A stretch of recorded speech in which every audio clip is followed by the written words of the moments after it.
또 시작인 건가요? 중국의 한 방송에서 김치는 자기 나라에서 시작되었다는 말과 함께 또 다시 역사 왜곡을 시작하고 있는데요. 이제 방송에서까지 김치를 담그는 모습을 보여주며 우기고 있습니다. 그러나 최근 중국의 인민일보에서 일하는 한 기자의 소신 발언이 온라인 영상에서 단숨에 5천만 조회수를 넘어섰다고 하는데요. 대체 이 기자는 어떤 소신 발언을 했던 것일까요? 오늘의 사연 시작합니다. 안녕하세요. 제 이름은 진아오고 중국에서 가장 큰 신문사인 인민일보에서 기자로 일하고 있어요. 저는 책상에 앉아 제 최신 기사를 마무리하고 있었어요. 사무실의 형광등 불빛이 모든 것을 너무 밝고 깨끗하게 보이게 하고 있었어요. 저는 강한 의견을 가지고 있고 그것을 나누는 것을 두려워하지 않는 사람으로 알려져 있었죠. 컴퓨터 화면을 보며 미소 짓고 있었어요. 오늘의 기사는 발효된 채소로 만든 김치에 관한 것이었어요. 제 기사에서는 김치가 중국 마을에서 만드는 일부 음식과 비슷하기 때문에 사실상 중국 요리로 간주될 수 있다고 말하고 있었죠. 이 생각에 대해 매우 확신하고 있었습니다. 안경을 고쳤으며 제 기사를 한 번 더 훑어보고 있었어요. 전통 문화를 연구하는 사람으로서 제 주장이 완벽하다고 믿고 있었습니다. 각 요점이 조심스럽게 쌓아 올린 블록처럼 다음 것으로 연결되고 있었어요. 저는 항상 한국 음식에 대해 강한 부정적 감정을 가지고 있었고 이 기사는 분명히 제 견해를 보여주고 있었죠. 책상 위에서 전화기가 윙윙거리는 소리를 내고 있었어요. 상사로부터 온 메시지였어요. 당신의 기사가 많은 관심을 받고 있어요. 진아오 씨. 심지어 몇몇 국제뉴스 사이트에서도 이야기하고 있답니다. 사람들이 관심을 갖는 것은 놀랍지 않았지만 다음에 일어난 일은 예상치 못한 것이었어요. 제 소셜미디어 계정이 환한 댓글들로 가득 차기 시작하고 있었거든요. 음식 전문가들이 제가 틀렸다고 말하는 답변을 쓰고 있었어요. 제 기사 아래 댓글 섹션에는 저와 의견이 다른 사람들의 메시지가 수백 개 달려 있었죠. 그리고 더 놀라운 일이 일어났어요. 김치에 관한 큰 문화 포럼에서 연설해 달라는 초대 이메일을 받았어요. 제가 문화 포럼에 같이 갈 사람들은 여러 곳을 다니며 다양한 음식을 시도해본 유명한 음식 평론가인 테오도르 씨와 한때 김치에 관한 논란이 된 영상을 만들었던 문화 비평가 리즈였어요. 화면에 있는 초대장을 쳐다보고 있었어요. 이건 더 이상 제 기사에 대한 사람들의 댓글이 아니었어요. 이것은 훨씬 더 큰 일이 되고 있었죠. 지켜보고 듣게 될 모든 사람들을 생각하니 심장이 조금 더 빠르게 뛰고 있었어요. 제 마음은 준비해야 할 모든 주장들을 생각하며 빠르게 움직이고 있었어요. 사실과 연구로 제 입장을 변호해야 했었거든요. 읽어야 할 책과 만들어야 할 요점들의 정신적 목록을 작성하기 시작하고 있었어요. 하지만 제 가슴속 깊은 곳에서는 작은 걱정의 매듭이 느껴지고 있었습니다. 만약 제가 대답할 수 없는 질문이 있다면 어떡하지? 만약 그들이 제가 모르는 정보를 가지고 있다면 어떡하지? 이런 생각들을 밀어내고 있었어요. 나는 이것에 대해 옳아야만 해. 사무실 창문으로 베이징의 스카이라인을 바라보고 있었어요. 건물들이 제 신념처럼 높고 확실하게 서 있었죠. 초대 이메일의 수락을 클릭했어요. 이곳에 가서 제 의견이 옳다는 것을 증명할 거예요. 이 초대장이 김치에 대해, 한국 문화에 대해, 심지어 제 자신에 대해 알고 있다고 생각했던 모든 것을 바꿀 것이라는 것을 전혀 알지 못하고 있었습니다. 꼬박 사흘 동안 저는 이메일에 있는 포럼 초대장만 뚫어져라 쳐다보고 있었어요. 답장 버튼을 누르지도 않고 누구에게도 이것에 대해 말하지도 않았어요. 어두운 아파트에서 생각에 잠긴 채 앉아있는 동안 컴퓨터 화면의 푸른 불빛이 제 얼굴을 비추고 있었죠. 이 포럼에 간다는 것은 저와 의견이 다른 사람들과 대화한다는 뜻이었어요. 논리적인 사실 대신 감정적인 주장을 들어야 한다는 뜻이기도 했어요. 저의 일부는 그냥 이메일을 지우고 본 적이 없는 척하고 싶어 하고 있었어요. 하지만 다른 생각이 계속 저를 괴롭히고 있었어요. 제가 가지 않는다면 사람들이 제가 두려워한다고 생각할지도 몰라요. 제 자신의 생각을 믿지 않는다고 여길 수도 있었죠. 제 자존심이 그것을 받아들이지 못하게 하고 있었어요. 마침내 수락을 클릭하고 바로 준비를 시작했어요. 제 아파트는 금세 책과 종이들이 사방에 흩어져 지저분해지고 있었어요. 식탁, 소파, 심지어 주방 조리대 위에도 연구 자료를 쌓아두고 있었습니다. 몇몇 밤에는 해가 뜰 때까지 읽고 메모하고 있었어요. 한국 음식에 대한 제 편견은 항상 옳게 느껴졌어요. 제가 생각해야 할 방향을 가리키는 나침반 같았어요. 지금까지 한 번도 의심해 본 적이 없었어요. 왜 지금 시작해야 할까요? 그러던 어느 날 아침 이메일을 확인하다가 저를 바로 일어나게 만드는 메시지를 보고 있었어요. 대학 시절 저의 옛 스승인 웨이 교수님으로부터 온 것이었죠. 제가 아는 가장 똑똑한 사람이자 제가 진정으로 의견을 중요시하는 유일한 분이셨죠. 교수님의 메시지는 짧았어요. 때로는 가장 논리적인 결론이 우리의 가장 깊은 곳에 도전함으로써 좋은 결과가 나오기도 합니다. 전화 주세요 라고 적혀 있었어요. 교수님의 번호를 누르는 동안 제 손이 조금 떨리고 있었어요. 교수님이 전화를 받았을 때 목소리는 제가 그의 학생이었을 때와 똑같이 들리고 있었죠. 김치에 관한 내 기사를 읽었다. 교수님이 말했어요. 흥미로운 관점이군. 그가 저를 칭찬하는 건지 아닌지 알 수 없었어요. 감사합니다. 저는 교수님의 말을 더 듣기를 기다리며 답했어요. 내 분석이 개인적인 편견에 영향을 받았을 수도 있다고 생각해 본 적 있니? 그의 질문에 방어적인 기분이 들고 있었어요. 저는 편견이 아닌 사실을 다룹니다. 제가 의도했던 것보다 더 날카로운 목소리로 말하고 있었어요.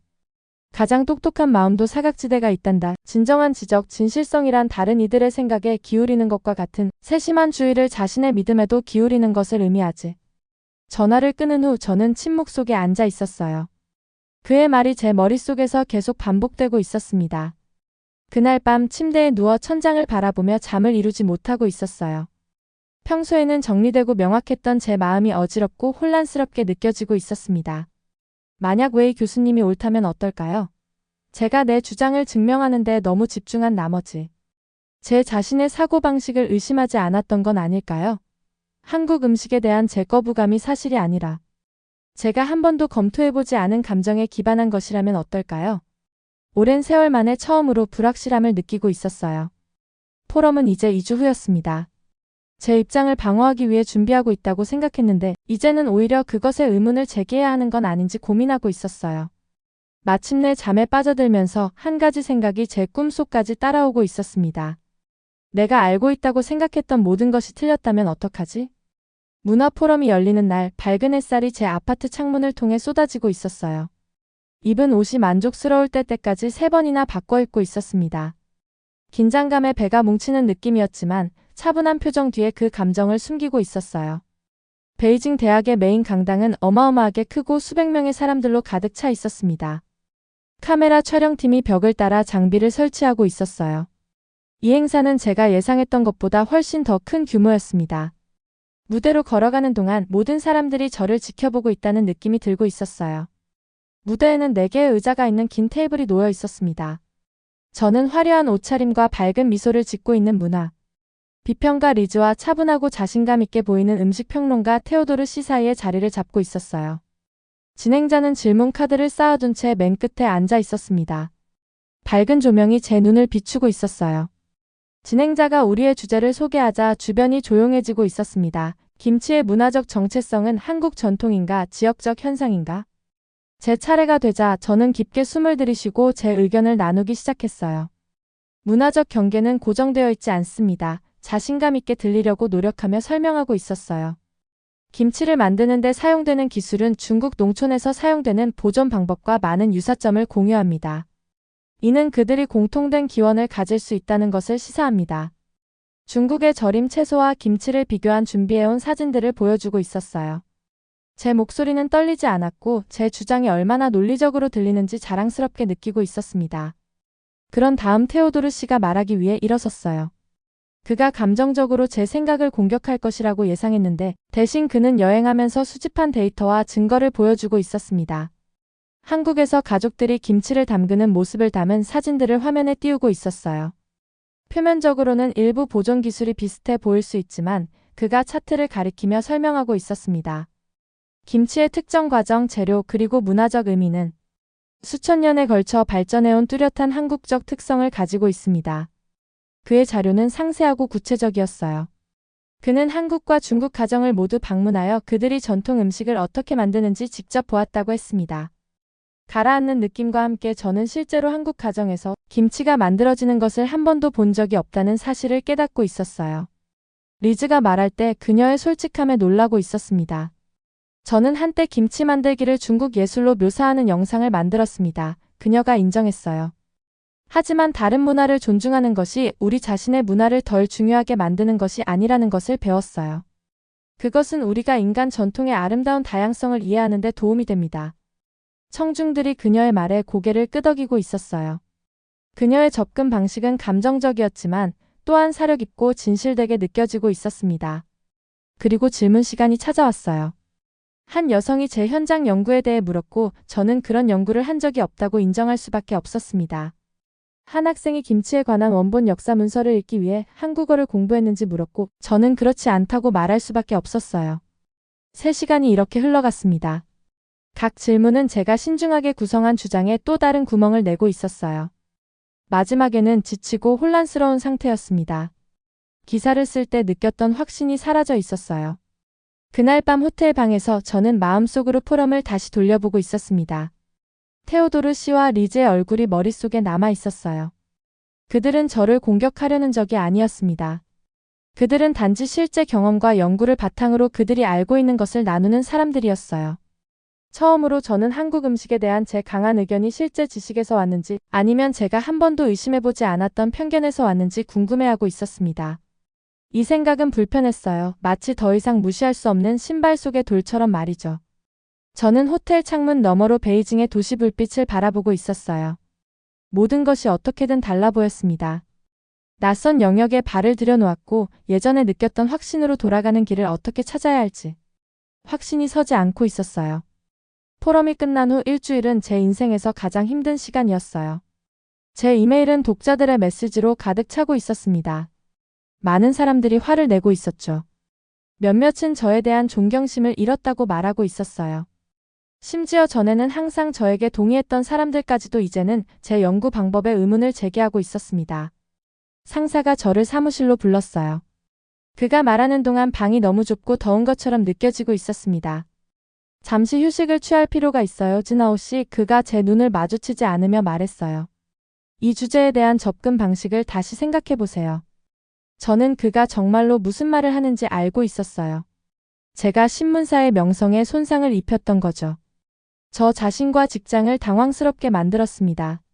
집으로 돌아오자 모든 것이 이상하게 느껴지고 있었어요. 책과 연구 자료들이 여전히 사방에 펼쳐져 있었지만 더 이상 위안을 주지 않고 있었습니다. 중국 음식 전통에 관한 책을 집어들며 그 내용 중 얼마나 많은 것이 진실이고 얼마나 많은 것이 단순히 제가 믿고 싶었던 것인지 궁금해하고 있었어요. 저는 모든 것이 명확하고 질서 정연하기를 좋아했어요. 이제 제 마음은 누군가가 모든 가구를 옮겨놓은 방처럼 어지럽고 혼란스럽게 느껴지고 있었습니다. 그때 제 전화기가 예상치 못한 메시지와 함께 울렸어요. 테오도르 씨였습니다. 한국 가정과 중국 마을에서 전통적인 김치 만들기를 기록하는 연구 여행을 계획하고 있습니다. 함께 하시겠어요? 직접 눈으로 보시는 건 어떨까요? 제 첫 생각은 아니라고 말하는 것이었어요. 간다는 것은 제가 틀렸을 수도 있다는 것을 인정하는 의미였습니다. 제가 문화를 존중하지 않았던 사람들을 직면해야 한다는 뜻이기도 했죠. 하지만 웨이 교수님의 지적과 진실성에 관한 말씀이 계속 마음에 떠오르고 있었어요. 떨리는 손가락으로 저는 타이핑했습니다. 네. 언제 출발하나요? 이틀 후 저는 서울 외곽의 작은 마을에서 한국 할머니의 부엌에 앉아 있었어요. 할머니는 중국어를 하지 못했고 저는 한국어를 하지 못했지만 테오도르 씨가 할머니가 어떻게 대대로 김치를 만들어 왔는지 보여주시는 동안 통역해주고 있었습니다. 할머니의 손은 고춧가루를 젓갈, 생강, 마늘과 섞으며 숙련된 솜씨로 움직이고 있었어요. 배추잎 하나하나를 조심스럽게 그 혼합물로 버무리고 있었습니다. 그 과정은 정확하고 세밀했어요. 제가 비교했던 중국의 보존 방법과는 전혀 달랐습니다. 그 주에 우리는 5곳의 한국 가정을 더 방문했어요. 그런 다음 전통적인 식품 보존법을 보기 위해 중국 농촌 마을로 여행했습니다. 그 차이점은 제 훈련되지 않은 눈에도 명백하게 보이고 있었어요. 재료, 과정, 문화적 의미 모두 완전히 달랐습니다. 어느 날 저녁 긴 하루의 관찰 후 테오도르 씨와 저는 작은 식당에 앉아 있었어요. 등불의 따뜻한 빛이 우리가 메모를 검토하는 테이블을 비추고 있었습니다. 무엇이 당신의 입장에 그렇게 확신을 주었나요? 그가 조용히 물었어요. 그의 질문은 마치 차가운 물처럼 저를 때리고 있었습니다. 저는 논리적인 설명을 하려고 입을 열었지만 아무 말도 나오지 않았어요. 진실을 무시하기에는 너무나 명확했습니다. 저는 그것을 믿고 싶었어요. 마침내 인정했습니다. 한국 문화에 대해 강한 감정을 가지고 있었고 제가 이미 생각했던 것과 일치하는 증거를 찾고 있었어요. 이 말을 소리내어 말하는 것은 마치 수년간 메고 다녔던 무거운 배낭을 내려놓는 것 같은 느낌이었습니다. 제가 틀렸다는 것을 인정하는 것은 아팠지만 마침내 정직해지는 데에는 또한 안도감이 있었어요. 그날 밤 늦게 저는 호텔 거울에 비친 제 모습을 바라보고 있었습니다. 같은 얼굴, 안경 뒤에 같은 눈을 보고 있었지만 내면에서 무언가가 변했어요. 제가 한때 느꼈던 확신은 무너졌지만 그 자리에는 새로운 것이 있었습니다. 판단하기보다는 이해하고자 하는 욕구였어요.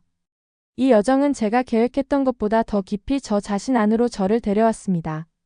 제 가장 깊은 믿음이 사실이 아니라 제가 한 번도 의심해보지 않은 편견 위에 세워졌다는 것을 발견했어요.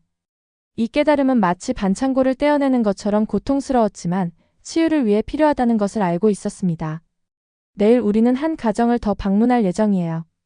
처음으로 저는 모든 것을 이미 알고 있는 전문가로서가 아니라 배울 준비가 된 학생으로서 가고 있었습니다. 테오도르 씨와 2주간 여행한 후 제 노트북은 제가 틀렸다는 것을 증명하는 사실들로 가득 차 있었어요. 우리는 15 한국 가정과 10개의 중국 마을을 방문했습니다.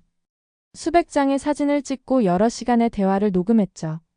증거는 명확했어요. 김치는 한국 음식입니다. 김치는 중국 요리의 어떤 것과도 다르게 만드는 특별한 역사, 재료, 그리고 문화적 의미를 가지고 있었어요. 베이징으로 돌아가는 비행기에서 저는 창문밖 아래의 구름들을 바라보고 있었습니다. 그 구름들은 걸어도 될 만큼 단단해 보였지만 저는 절대 제 무게를 지탱할 수 없다는 것을 알고 있었어요. 마치 한국 음식에 대한 제 오래된 믿음처럼요. 정말로 시험해보기 전까지는 단단해 보였던 거죠. 집으로 돌아오니 모든 것이 똑같아 보였지만 저는 완전히 다르게 느끼고 있었어요. 책과 논문들은 여전히 사방에 흩어져 있었지만 이제 그것들은 저의 지식이 아닌 제 실수를 상기시키고 있었습니다. 컴퓨터 앞에 앉아 빈 화면을 바라보고 있었어요. 저는 결정을 내려야 했습니다. 조용히 있으면서 사람들이 제 잘못된 생각을 잊기를 바랄 수도 있었어요. 그것이 더 쉬울 거예요. 더 많은 창피함을 피하고 싶어하는 것을 누구도 탓하지 않을 테니까요. 하지만 제 안에 무언가가 바뀌었습니다. 깊게 숨을 들이쉬고 새 기사를 타이핑하기 시작했어요. 나는 김치에 대해 틀렸습니다. 제가 썼어요. 이 5단어는 제가 종이에 적어본 것 중 가장 어려운 것이었습니다. 계속해서 글을 쓰며 연구 여행에서 배운 것을 설명하고 있었어요. 우리에게 그들의 전통을 보여준 한국 가정들을 묘사했습니다. 한국 김치와 중국 절임 채소 사이의 명확한 차이점을 공유했죠. 제 이전 기사가 사실이 아닌 편견에 기반했다는 것을 인정했어요. 글을 마치고 3번이나 읽어보며 모든 단어를 확인하고 있었습니다. 그런 다음 간단한 메시지와 함께 편집자에게 보냈어요. 이것이 진실입니다. 다음 날 아침 제 새 기사가 발행되었습니다. 반응은 빠르게 왔어요. 일부 독자들은 제가 생각을 바꾼 것에 화를 내고 있었습니다. 그들은 저를 배신자라고 불렀죠. 다른 이들은 제 정직함을 칭찬했어요. 제 받은 편지함은 악성 메일과 지지하는 메시지로 가득 차고 있었습니다. 이메일 중에는 리즈에게서 온 것도 있었어요. 그녀는 우리가 문화적 이해와 편견 극복에 관한 프로젝트를 함께 진행하자고 제안하고 있었습니다. 연구 여행 전이었다면 저는 이 아이디어를 즉시 무시했을 거예요. 지금은 관심이 생기고 있었습니다. 6개월 후 저는 또 다른 문화 포럼을 위해 베이징 대학으로 돌아왔어요. 같은 밝은 조명이 제 눈을 비추고 있었지만 이번에는 긴장되지 않고 있었습니다. 저는 다르게 준비했거든요. 제 입장을 방어하기 위한 주장 대신 열린 마음과 새로운 이해를 가져왔어요. 제 차례가 되어 말할 때 청중을 바라보고 있었습니다. 진정한 배움은 우리가 가장 깊은 믿음의 의문을 제기할 때 시작됩니다. 제가 말했어요. 제 여정은 문화적 경계가 존중받을 가치가 있다는 것을 가르쳐 주었습니다. 진정한 지적 강점은 항상 옳은 것이 아니라 증거가 당신이 틀렸다는 것을 보여줄 때 기꺼이 변화하는 것이라는 것을 발견했어요. 포럼 후 많은 사람들이 저와 대화하러 왔습니다. 몇몇은 중요한 믿음에 대해 생각을 바꾼 비슷한 이야기를 나누고 있었어요. 다른 이들은 제 연구 여행에 대해 질문했죠.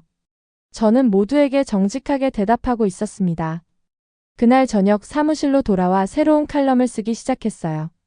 이제 단어들이 다르게 떠오르고 있었습니다. 저는 여전히 논리와 분석을 사용하고 있었어요. 그것이 바로 제 모습이니까요. 하지만 이제는 다른 관점을 이해하고 제가 모르는 것을 인정하며 판단하기보다 호기심을 갖는 여유가 생겼습니다. 김치 논쟁을 통한 제 여정은 저를 영원히 바꿔놓았어요. 저는 여전히 질서와 논리를 사랑하고 있죠. 하지만 이제 저는 가장 논리적인 입장이란 내가 안다고 생각하는 것에 도전하는 경우에도 새로운 증거에 열려있는 것임을 이해하고 있었어요. 새 기사를 마무리하면서 이 끝맺음이 사실은 시작이라는 것을 깨닫고 있었습니다. 배울 것이 더 많았고 제 인생에서 처음으로 저는 진정으로 귀 기울일 준비가 되어 있었어요. 오늘의 사연은 여기까지입니다. 사연이 즐거우셨다면 구독과 좋아요, 알림 설정 부탁드려요. 여러분의 버튼 하나로 영상 제작에 큰 힘이 됩니다. 다음에 더 큰 감동적인 사연으로 찾아뵙겠습니다.